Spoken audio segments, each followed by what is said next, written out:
mesaje yasanga twiteguye, yasanga turi maso, igihe cyose yagarukamo se twaba twiteguye. Mbese mugenzi twavuga tuti ubu turiteguye? Mbese aho umwami azasanga wowe nanjye tukimutegereje, mbese nazumuse kutambitse akaduhamagara.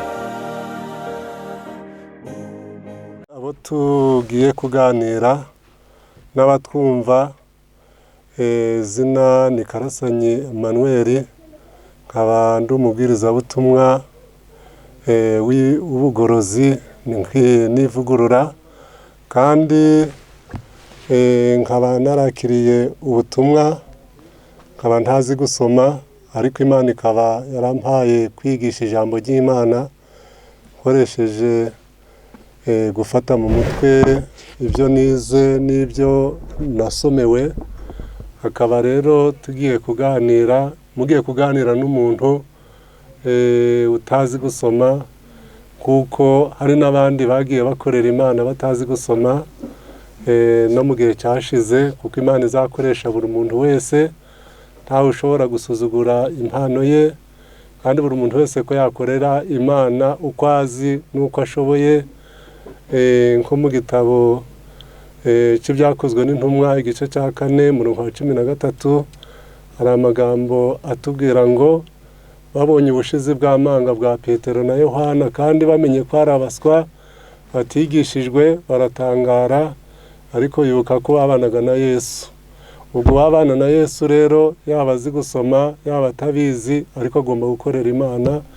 Reka natwe ubwo mugiye kuganira n'umuntu utazi gusoma, namwe ngira ngo mubikurikirane kuko mwakurikiranye n'ibindi, kandi icyo Imana dushakaho gusa n'ugira ngo tuyimenye.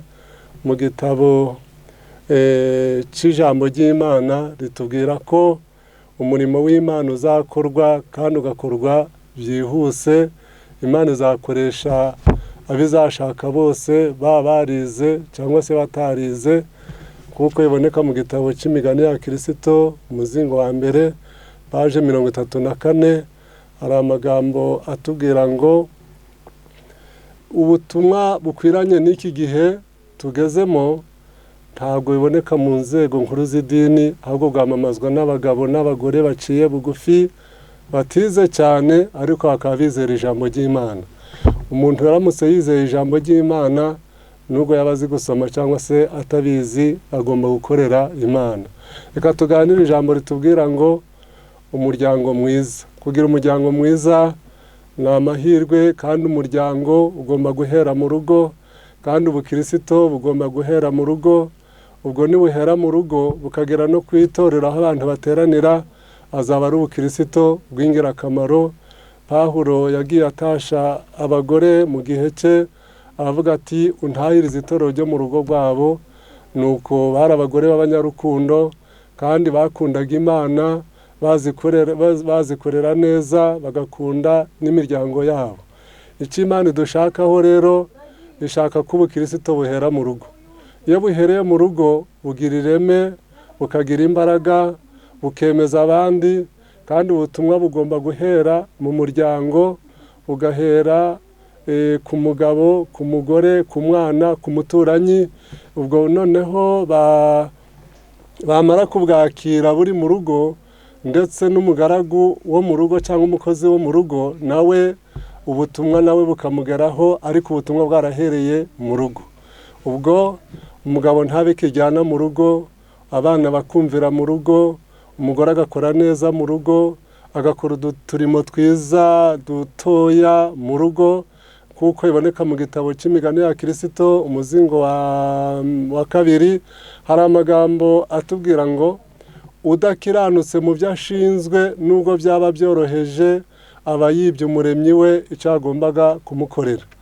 Udakiranutse mu byo ashinzwe, nubwo byaba byoroheje, aba yibye umuremyi we icyo yagombaga kumukorera.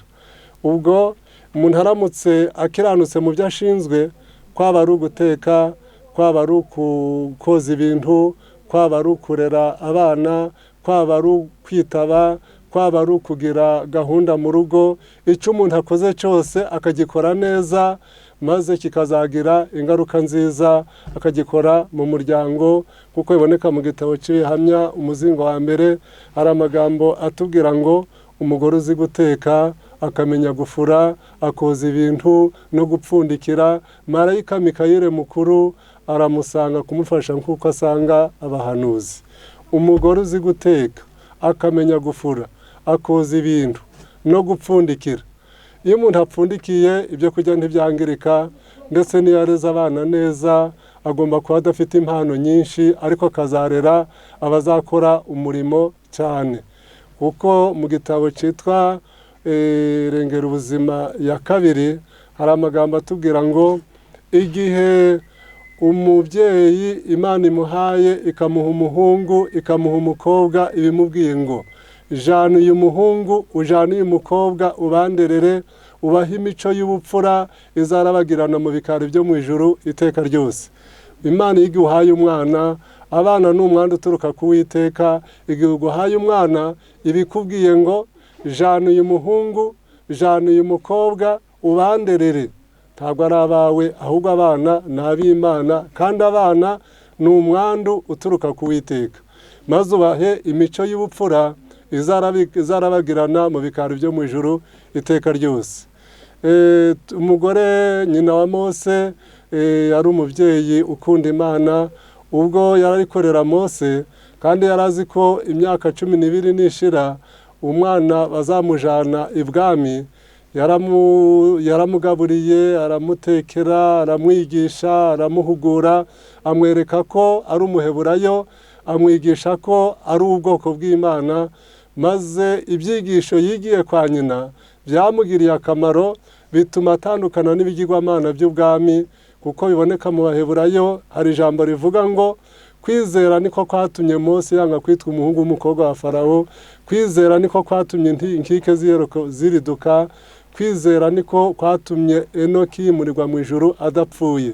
Ariko murukumva ko uriya mubyeyi yigishije umwana, amutsindagiramo iby'Imana, aramwigisha, noneho ibyo yize mu bwana byamugiriye akamaro, bituma Imana imukoresha byaratangiriye mu bwana butoya, mu butoya.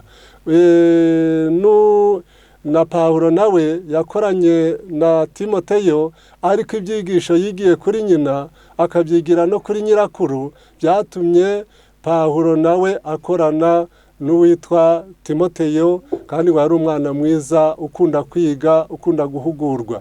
Ubwo rero igihe Imana iguhaye abana, kandi itoro rya mbere rihera mu rugo, hari n'indirimbo baririmbaga ngo uzabuhere mu rugo rwawe, umufasha azabwumva, n'umuturanyi ndetse n'undi wese, ngo bugende burinde bugera ku mpera y'isi ariko bwarahereye mu rugo. Mu gitabo cy'Urugo Ruhire niho harimo amagambo umuzingo wa 2 atubwira ngo uwashatse nabi ntishimira ko bwira, kandi umugabo mubi yageze mu rugo amera nk'intare igeze mu matungo, n'umugore mubi asa n'inkoko y'igishishwe irya amagi ikabundikira ibyatsi. Ubwo rero noneho umugabo mubi ni ugenda akajya ibintu akabimara, akaza atongana, akagwana, agatukana, ugasanga abo yari kurera neza kugira ngo noneho nawe bazamwiture igihe azaba ashaje, ahubwo yabereye ikiryana, arabacura. Uwo mugabo w'igisambo nk'uwo ntabwo Imana ibibyishimira, ahubwo aba ari umugabo ugomba kuzirikana ab'urugo rwe, atari urugo rwe gusa, maze ariko akita kube, akita ku muryango we, akita ku wo yashatse, kandi uwo yashatse nawe akita ku wamushatse, kuko bose baba barashakanye, maze bagakundana. Nibakundana bakiri hano ku isi, ubwo bizatuma bimurwa bakazajanwa mu ijuru, ariko byarahereye hano ku isi.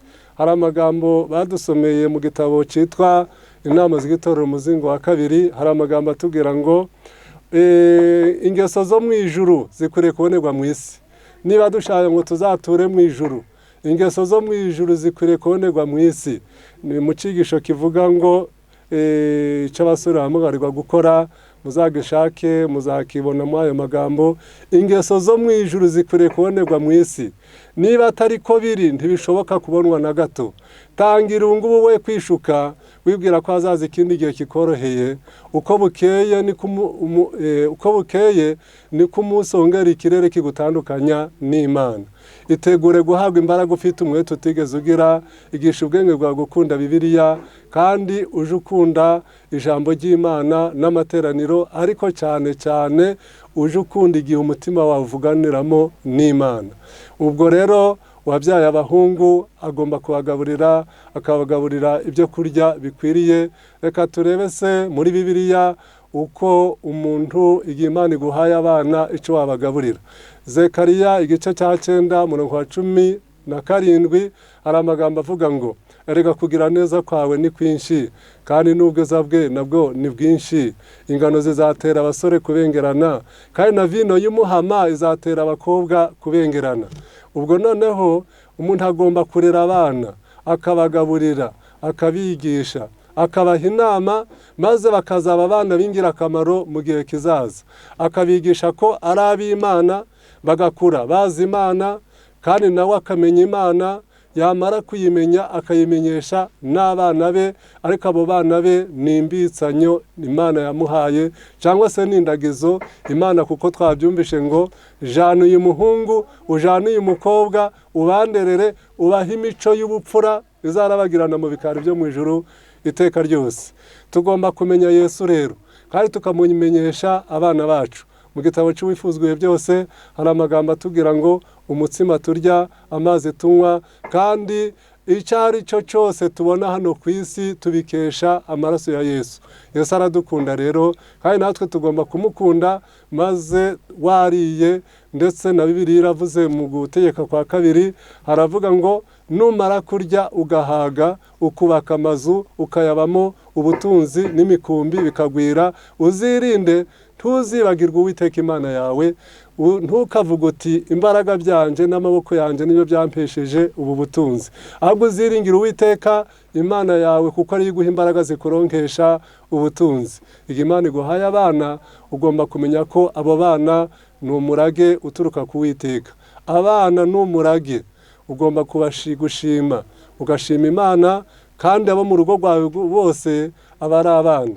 Ndetse ngo n'umuntu uzaja mu ijuru, ngo ari ikibari kugira ngo uzakibone, kigomba gusenywaho.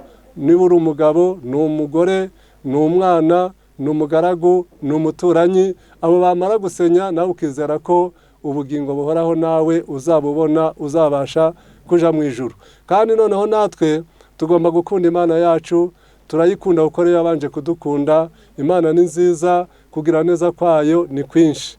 Umugambo ari hano mu Migani igice cya 22 hari amagambo umurongo wa 4 hari amagambo avuga ngo, ni amagambo atubwira ukuntu Imana, haravuze ngo, uwicisha bugufi akubaha Uwiteka, uwicisha bugufi akubaha Uwiteka, ingororano ye ni ubukire n'icyubahiro n'ubugingo. Iyo umuntu yicishije bugufi akubaha Uwiteka, ingororano ye ni ubukire n'icyubahiro n'ubugingo. Kandi ibyo ngibyo nibyo abantu bakenera hano ku isi. Rero umunezero wo ku Mana niwo mwiza, kandi niwo ushikamye, ndetse niwo mwiza cyane. Kandi abantu bazabona ubugingo buhoraho bazaba bafite amahirwe menshi, bazagira ubugingo bungana n'ubw'Imana, bazaba bayingira akamaro hano ku isi, bazaba barakunze imiryango yabo, bazaba barabaye abantu babaye ingirakamaro. Kandi ubwa mbere bazaruhera mu rugo kuba ingirakamaro, kandi bazagarukira mu rugo gusa, bazagera no hirya, kuko iboneka mu Itangiriro 29 muzahasoma 49 mu Itangiriro muzasoma ibya Ntuza, uriya mugabo uyu musore wigeze ku Ntuza, uyu nguyu wo bari bagurishije Yozefu ngo yari igiti cyera cyane, yari igiti cyera cyane kuko yakoze neza, yari umunyarukundo, bene se baramwanze bamugirira nabi baramugurisha, ariko Imana iramurokora, Imana imuhindura kuba umutware, ariko agirira neza bene se. Noneho n'abana b'Imana nabo bazagira imbabazi, bazagira urukundo. Icya mbere bazakunda imiryango yabo. Kandi mu gitabo cyitwa Umuryango Mwiza hari amagambo atubwira ngo umugabo mubi urukundo aruheruka mu irambagiza no mu gahararo k'ubugeni, ibyiza bye bizwi na maraya n'utubari, naho umugore n'abana bagahabwa ibipfunsi n'imigeri. Ubwo murukumva ko umugabo mubi nubwo yaba ntabwo ari uko yaba afite inkombe, siko yaba afite ubushita, ahubwo umugabo mubi ni utita ku rugo, kutita ku muryango, kutita ku wo yashatse, kutita ku muturanyi, kutita ku bo ashinzwe. Uwo ni umugabo mubi.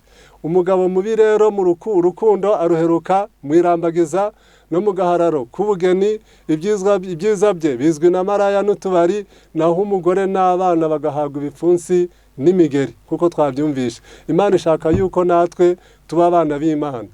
Igitabo cy'Ibihamya umuzingo wa mbere hari amagambo atubwira ngo igihe abana banyu batamenyerejwe gukora, bazaja binuba, bazaja bananirwa vuba, bazavuga yuko babara mu mbavu no mu ntugu.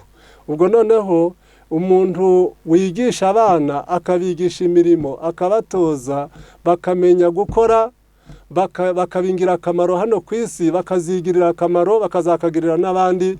Uko niko kwita kurera, kwigisha, gutoza, kumenyereza, gucaha no guhana. Iyo umuntu abana bahindutse abanebwe, barangiza ntibakore, umuryango bakaba abanebwe, buri muntu wese agataha igihe yishakiye, umuryango utagira gahunda, abo ngabo ntabwo banezererwa Imana. Abana batoya mu gitabo cy'Inama z'Itorero umuzingo wa kabiri ngo nubwo baba ari abasore bagomba kuvuga aho bagiye, cyangwa se baje kuja ahantu bagasaba uruhusa, ariko uruhari rugaharirwa ababyeyi. Niba bagarutse babemereye bavuge ko baje, ariko abana batagiye uko bishakiye ngo bitegeke uko bishakiye. Ubwo rero Imana Ena White hari igihe abana bashatse kuja mu rugaga mu nama z'Itorero umuzingo wa kabiri, maze aravuga ati mwicare hasi mbabwire, mushaka ko Satani ashaka gukora umurimo mu mwanya wanje, mushaka ko mu ijuru handikwa ko nirengagije inshingano zanje. Ati bana banje, ati mureke mbabwire, niba munaniye mukaba mudashaka kumvira kandi ndi kubaha inama, mwebwe muzarimbuka, ariko njyewe nzasigara ku Mana nta cyaha kindega. Nuko abana yaragiye arasenga, nuko akesha ijoro arabasengera ageza ku gasusurutso. Abana baraje bamusaba imbabazi bati mama dusabire maze udusengere. Yarabasengeye arabasabira, kandi nawe yaranezerewe kuko icyo yashatse yaramaze kukibona. Ubwo rero Imana ishaka yuko tugira abana beza, ariko abana batojwe kumenya guteka, kumenya gufura, koza ibintu, kandi abo bana bakaba ari abana bazivana mu bibazo, bakaba ari abana b'ingirakamaro. Hari amagambo badusomeye ngo ubyara umwana nawe ntiyishobore ntaco wamariye umuryango yavutsemo. Kandi ngo kubyara ni byiza, ariko kubyara utazi kurera ubutera abandi ibibazo. Ubwo Imana ishaka yuko abana bavutse kandi Imana ikaba yarabaguhaye, nawe ugomba kubigisha regari n'igihe wapfa. Uramutse upfuye se ugapfa utarabigishije, ugapfa utarabatoje, warabatetesheje, ninde uzasigara ubatetesha? Burya hari abantu baba bari aha akaba ari abana, akaba ari imfubyi kandi bafite ababyeyi. Abana bagomba, n'umwana mutoya agakora uko ashoboye, ugomba no kuza intuzu ukazana inkweto ukazisiga hariya, umwana akagenda ukamubwira ati genda uzibike, maze za nkweto akazibika. Umwana akamenya gufura utwenda twe, umwana yava ku ishuri akaja mu rugo, ndetse abana bakagenda bariye. Wa mubyeyi we, maze abo bana n'abana ukabarera neza, ukamenya ko ari abana. Ariko twamaze kumva ko ingano arizo zituma abasore babengerana, kandi abakobwa nabo vino y'umuhama cyangwa se vino y'umutobe izatuma abakobwa nabo babengerana. Ntabwo amavuta ari atuma baba beza, ahubwo ibyo bariye, uko wabagaburiye, utabagaburira indyo imwe, hari amagambo badusomeye ngo utazi guteka ahora mu nkono y'ubwoko bumwe, agomba no kurambirwa guteka. Ubwo noneho umuntu uteka guhinduranya imitekere, ukamenya yuko ugomba guteka ugaburira abana bawe, ukabigisha, ukabatoza, ukababwira ko Imana ariyo yabaremye, ko ariyo yabacunguye, ko Yesu abakunda. Yesu akunda abana, kandi ntabwo akunda abana gusa, ahubwo akunda n'abakuru, kandi noneho aradukunda twese, yifuza ko twazabona ubugingo buhoraho. Yesu aradukunda nk'uko biboneka mu gitabo cy'uwifuzwa ibihe byose, hari amagambo atubwira ngo Yesu aradukunda kuko turi impano ya Se n'ikiguzi cy'umurimo we, adukunda nk'abana be. Abasomyi Yesu arabakunda. Yesu aradukunda cyane, natwe tugomba kumukunda, kandi ngo ari amazi tunywa, ari ibyo kurya turya, ndetse n'akari ko kose, ibyo byose tubikesha Yesu.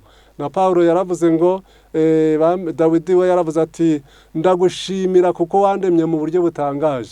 Icya mbere ugomba gushima Imana ni uko Imana yakuremye ikagutandukanya n'inyamaswa, ukaba utari inka, ukaba utari ibindi bisimba, ukaba uri umuntu uzi ubwenge, maze Imana ikaba yarakuremye ku ishusho yayo. Tugomba kumenya Imana tukiri hano ku isi, tukayikunda tukiri hano ku isi, tukayikundisha abandi.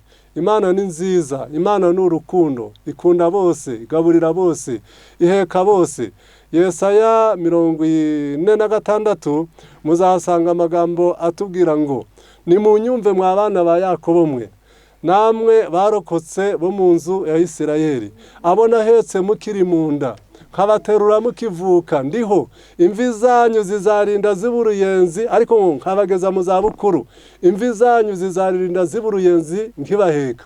Ahari umubyeyi waraheka, umwana yamara gucuka, maze umwana akigenza amaze kuba mukuru. Ariko Imana yiraduheka kugeza igihe imvi zizaba uruyenzi ikiduheka. Ubwo rero Imana niyo iheka, Imana niyo ibyara, Imana niyo ifite umugongo mugari. Dukuriye kuyishima. Imana niyo itanga amashereka, Imana niyo itanga imbabazi, ababyeyi bakagirira imbabazi abana babo. Ndetse Bibiliya yavuze ngo nimukundane kuko urukundo ruva ku Mana, kandi ukunda yabyawe n'Imana. Reka mbahe urugero wenda rumwe gusa. Uramutse ugiye kuvoma mu nyanja bakaguha ijerekani, amazi wazana niyo makeya kuruta ayasigaye. Natwe urukundo, natwe dukunda abana, Imana iduha urukundo, ariko natwe rwa rukundo, natwe twarangiza tukarukunda abana, tukarukunda n'abandi, tugomba kurusaba, Imana ikaruduha, maze tukamenya ubwo bwenge bwo kumenya Imana kandi kumenya uwera n'ubuhanga. Mu gitabo cy'ibihamya umuzingo wa mbere hari amagambo atubwira ngo, muri iyi minsi yacu hari abana b'abakobwa twakwita ibiremwa by'imburamumaro, babereyeho guhumeka no kurya no kuyomba nk'abana batagira ubwenge, babaho nk'ibinyugunyugu. Abazi gushira mu gaciro no gutekereza neza ni ingume cyane, nta kindi ubumvana keretse imideri yadutse. Muri icyo gitabo cy'ibihamya umuzingo wa mbere harimo amagambo atubwira ngo, igihe abana banyu batamenyerejwe gukora, bazaja bananirwa vuba, bazaja binuba, bazavuga yuko babara mu mbavu no mu ntugu, kubwo gutinya kubababaza uzasigara ukora umurimo wenyine. Hari igihe rero ubyara abana tubatoze gukora, ejo bakazasigara ari imfubyi, ntaco bakwimarira. Kandi noneho hari igihe utotesha abana ukazasigara uvunika wenyine, kandi ari weho wabiteye. Muri icyo gitabo haravuga ngo, usanga umubyeyi ari mu gikoni ari gufura, nguwo ari gukora ibintu hirya no hino, maze abana ngo bicaye muri saro, maze ngo bakarya nk'abashitsi. Muri icyo gitabo haravuga ngo, ifuti nijyande n'iry'umubyeyi. Umubyeyi utaratoje abana maze ntabigishe gukora, iyo abantu bahindutse abanebwe niho bakora ibyaha. Natwe rero tugomba kumenya Imana, kandi kuyimenya ni byiza, kumenya uwera ni ubuhanga. Mureke rero natwe dukunda Imana yacu, tuyikundisha umutima wacu wose. Imana ibiduhera ubuntu mu izina rya Yesu. Yesu aje yasanga twiteguye, yasanga turi maso, igihe cyose yagarukamo se twaba twiteguye. mugenzi twavuga tuti ubu turiteguye, mbese aho umwami azasanga wowe nanjye tukimutegereje, mbese nazumuse kutambitse akaduha